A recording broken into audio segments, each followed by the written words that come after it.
오늘 말씀 준비하기 위해서 어제부터 몇 번씩 말씀 본문을 읽고 묵상하는 중에 그 형제들을 향하는 요셉의 마음이 어떤 마음일까라는 생각을 많이 하게 됐어요. 특별히 요셉 앞에서 요셉이 히브리 말을 알지 못한다라고 생각하고, 왜? 애굽 총리라니까 요셉이 자기들이 하는 말을 이해하지 못한다라고 생각하고 이런 말 저런 말 하는 것을 요셉이 다 듣지요. 그때 그 마음이 어떠했을까? 오늘 말씀해 보면 그 형들이 하는 말을 듣다가 중간에 나가서 요셉이 엉엉 울고 다시 들어오지요. 아마도 그 요셉의 마음은 복수나 보복의 마음이 아니었을 것입니다. 가나안에 있는 아버지를 생각하고 또 모든 가족들을 지켜내려고 내가 애써야겠다라고 하는 그런 마음이 아마도 요셉의 마음일 것 같습니다. 그래서 오늘 우리가 읽은 말씀 그 18절에 보면 나는 하나님을 경외하는 사람이다 이렇게 말을 하죠. 네. 형제들과 공통점이 있다라고 하는 것을 말해줍니다. 하나님을 경외한다라고 하는 이 말은 단순한 공통점이 아니라 존재가 같은 뿔에 있다라고 하는 걸 말해주는 것이죠. 하나님. 이 요셉의 마음이 참 큰 마음인 것 같습니다. 누군가를 향해서 우리가 감정이입을 하고 때로는 도와주어야겠다. 때로는 그 영혼을 품고 중보기도해 주어야겠다라고 하는 마음이 드는 것, 왜 들게 됩니까? 바로 우리에게 하나님을 경외하는 마음이 있기 때문이죠. 이 하나님을 경외한다라고 하는 말을 하는 이유가 무엇이겠습니까? 이제부터 애굽의 총리인 요셉, 내가 하는 모든 것들, 말하는 모든 것들, 약속하는 모든 것들은 하나님을 경외하는 사람으로서 말하고 행하고 약속한다라고 하는 거죠. 신실하신 하나님께서 일구이연하지 않으시는 것처럼 요셉도 자기가 한 말 바꾸지 않고 자기가 약속한 것 어기지 않고 지켜나아갈 것을 분명히 형제들에게 말해주고 있는 것이죠. 여기에 담겨진 메시지가 있습니다. 그 메시지가 무엇일까요? 형제들도 하나님을 경외하는 마음으로 얽혀버린 실타래와 같은 그 동생 요셉과의 과거의 일을 잘 풀어내고, 얽혀져 있는 실은 쓸 수가 없지 않습니까? 길게 뽑아서 쓰고 싶어도 얽혀져 있는 실은 길게 뽑아 쓸 수가 없지요. 그렇기 때문에 그 얽혀져 있는 과거의 실타래를 잘 풀어내고 하나님 주신 목적을 향해 이제부터 이 12 형제가 어떻게 됩니까? 이스라엘의 근간이 되는 거지 않습니까? 하나님의 제사장 나라가 돼서 하나님의 구속의 경륜을 다 이루어 나아가야 되는 하나님의 도구로 쓰임받는다라고 하는 거죠. 그렇기 때문에 과거에 얽혀있는 실타래는 잘 풀어내고 하나님 주신 목적을 향해, 미래를 향해 나아가야 된다라고 하는 것이 이 메시지 속에 담겨져 있다라고 하는 겁니다. 그러기 위해서는 요셉의 형들은 꼭 한 가지 해결해야 될 게 있어요. 그 실타래를 풀어내기 위해서, 얽혀져 있는 그 부분으로 들어가기 위해서 그 형제들이 먼저 해결해야 될 것이 있다라고 하는 것입니다. 그게 무엇일까요? 오늘 말씀 속에 정확하게 나와 있습니다. 제가 이 말씀을 왜 드리냐? 우리들도 우리들의 인생에 얽혀져 있는 실타래가 있지요. 근데 그 실타래는 자기 혼자 얽혀져 있는 경우는 드뭅니다. 대부분 상대방이 있지요. 상대방과의 관계 속에서 감정이 얽히고 상황이 얽히고 삶의 문제가 얽혀가지고 풀려지지 않는다라고 하는 거예요. 그것을 해결해 나아가기 위해 내가 무엇을 제일 먼저 해야 될까? 그 단초를 오늘 요셉의 말과 그 형제들의 모습 속에서 우리가 발견할 수 있다라고 하는 것입니다. 자, 그럼 우리 21절 말씀 보십시다. 다 찾으셨습니까? 42장 21절 같이 읽습니다. 시작. 그들이 서로 말하되 우리가 아우의 일로 말미암아 범죄하였도다. 그가 우리에게 애걸할 때에 그 마음의 괴로움을 보고도 듣지 아니하였으므로 이 괴로움이 우리에게 임하도다. 아멘. 자, 이 21절에서 형제들이 지금 요셉 앞에서 서로 말하는 거죠. 뭐라고 말합니까? 우리가 아우의 일로, 즉 요셉의 일로 말미암아 범죄했다. 이렇게 말하고 있습니다. 요셉의 말을 듣고 어느 순간인가부터 뭔가 찔림이 있었고 깨달음이 있었던 것 같습니다. 그래서 오래전 자기 자신들이 요셉에게 저질렀던 행동, 그 행동을 뭐라고 규정합니까? 범죄라고 규정합니다. 범죄. 여기서 범죄라고 하는 단어가 가지고 있는 뜻, 그 성경에 나오는 히브리 단어의 뜻은 뭐냐 하면 단순히 죄책감 정도가 아닙니다. 자기들이 과거에 했던 행동을 범죄라고 규정했다라고 하는 것은 죄책감 느끼는 정도로 끝나는 것이 아니라 자기들이 저질렀던 그 죄, 그 행동에 대해서 대가를 치러야 한다라고 하는 것을 깨달았다라고 하는 것을 의미하고 있습니다.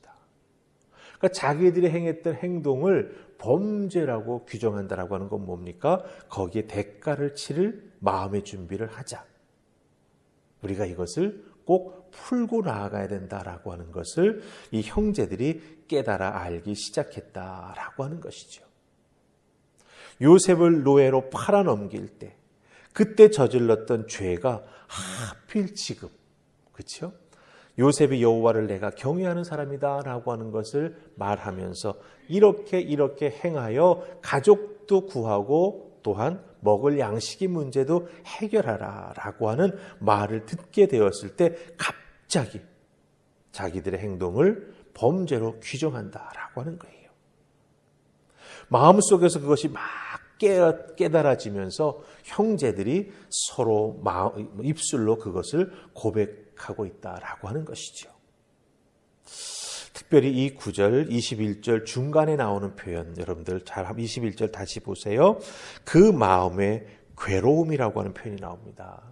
요셉이 살려달라고 막 애걸할 때에 그 마음의 괴로움을 보고도 듣지 아니했다. 이런 표현이 나옵니다. 그렇죠? 그 마음의 괴로움이라고 하는 이 표현이 무슨 뜻인지 아십니까? 여기서 마음이라고 하는 단어는요, 히브리 단어로는 마음도 뜻하지만 영혼, 그리고 생명도 뜻합니다.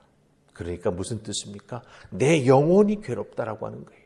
내 생명이 끊어질 것처럼 내가 힘들고 아프다라고 하는 뜻이 그 마음의 괴로움이라고 하는 표현 속에 담겨져 있다라고 하는 거죠. 내가 정말 죽을 것 같이 그때 일이 생각나고 후회되어 가지고 마음에 정말 심히 괴롭다라고 하는 거죠.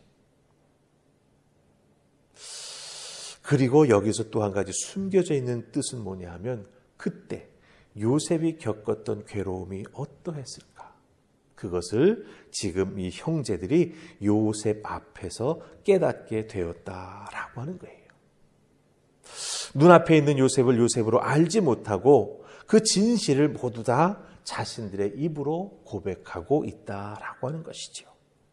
예, 바로 이것이 요셉의 형들이 꼭 해야만 했던 선결 과제였습니다. 자기들의 죄악을 대면하고 직접 딱 마주 서는 거죠. 아, 우리가 이런 죄를 저질렀구나. 이걸 컨프런테이션이라고 하죠. 딱 대면하는 거.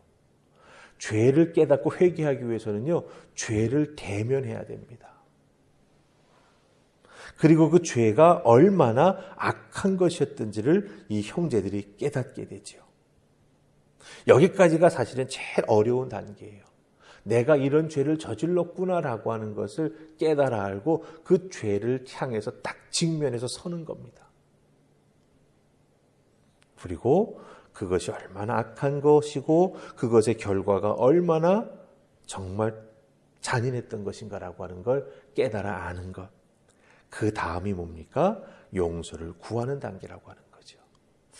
그렇기 때문에 요셉의 형들이 이 시간, 여기에서 꼭 해결해야 됐던 것은 무엇입니까? 예, 자기들의 죄악이 어떠했다라고 하는 걸 깨달아 알고 그것을 회피하기 위해 이런 변명 저런 변명하는 것이 아니라 그 죄 앞에 자기들을 딱 바로 세우는 거죠. 마치 현장 감식을 하는 것처럼. 그리고 그 죄가 얼마나 악한 것이었는지, 그 결과가 얼마나 정말 악한 것이었는지를 깨달아 알고 그 다음에 그 다음 단계로 나아가는 거죠. 무엇입니까? 바로 용서를 구하는 단계로 나아간다라고 하는 것입니다. 여러분, 회개는 말로만 하는 것이 아닙니다.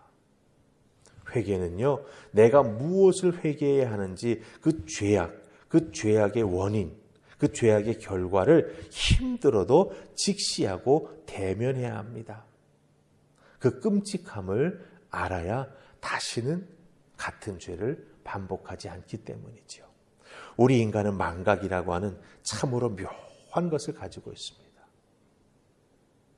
그렇기 때문에 망각 속에 죄를 묻어서는 안 된다라고 하는 것을 우리가 여기서 발견하게 됩니다. 왜요? 거의 30년 가까이 세월이 흐른 거예요. 요셉이 17살에 팔려서 30살에 총리가 되지 않습니까? 그리고 7년, 풍년, 7년, 흉년. 얼마나 많은 세월이 흐릅니까? 그럼 다 망각하고 잊어버릴 수 있죠. 하지만 죄는요, 망각 속에 묻어서는 안 된다라고 하는 것 다시 한번 오늘 여기서 깨닫게 됩니다. 그래서 갑자기 요셉이 하는 말 한마디를 듣고, 그렇죠? 형들은 마음속에 그것이 다 떠오릅니다. 그래서 자기들의 행동을 범죄라고 규정합니다. 그리고 그 마음의 괴로움이라고 하는 표현을 통해서 요셉이 느꼈던 괴로움과 아픔과 정말 고통을 형들도 똑같이 느끼게 되지요. 그리고 나중에 어떻게 됩니까? 결국은 요셉 앞에 나아가 회개하게 되죠. 이 모든 모습을 보면서 우리들의 인생에 있어서도 어렵고 힘든 부분이 있지요. 예. 그렇지만 그 어렵고 힘들다고 해서 죄가 죄되지 않는 것은 아니죠. 이 부분은 우리가 잘 깨달아 알고 죄를 안 짓는 것이 가장 중요한 것이 되겠죠. 하지만 죄를 지었다라고 한다면 망각 속에 묻어두지 마시고, 하나님은 언젠가 딱 생각나게 하실 때가 있거든요. 그때 다시 묻어두지 마시고 회개하여 그것을 잘 해결함으로 말미암아 미래를 향해서 정말 가벼운 마음으로, 그리고 하나님 주시는 쓰임받는 여러분들 다 되실 수 있기를 주님의 이름으로 축복합니다. 아멘. 우리 기도하십시다. 사랑의 주님, 요셉과 그 형들의 대화 속에서 형들의 마음 속에 수십 년 전에 행했던 그 죄악의 모습이 그대로 떠오릅니다. 마음에 찔림이 있었고 괴로움이 있음을 보게 됩니다. 자신들의 행동을 범죄로 규정합니다. 그에 합당한 마음의 괴로움을 그들이 지금 느끼고 있습니다. 이 형제들의 모습을 보면서 우리들의 삶을 돌이켜봅니다. 다른 사람이 나를 아프게 했을 때에는 때로는 용서하지 못할 것 같은 분노의 감정이 들기도 합니다. 그러나 더 중요한 것은 내가 누군가를 아프게 하고 힘들게 할 때도 있다라고 하는 것 꼭 기억하게 하시고, 망각 속에 그것을 묻어두지 말게 하시고, 깨달아 알고 용서를 구하고 회개의 자리로 나아가는 우리 모두가 되게 하여 주시옵소서.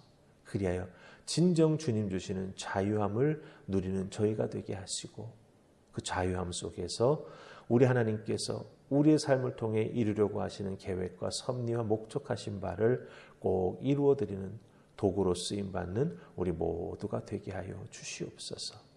오늘 주신 말씀, 오늘 하루의 삶에서도 꼭 마음에 품고 지켜나아간 우리가 되기를 소원하옵고 예수님 이름으로 기도하옵나이다. 아멘.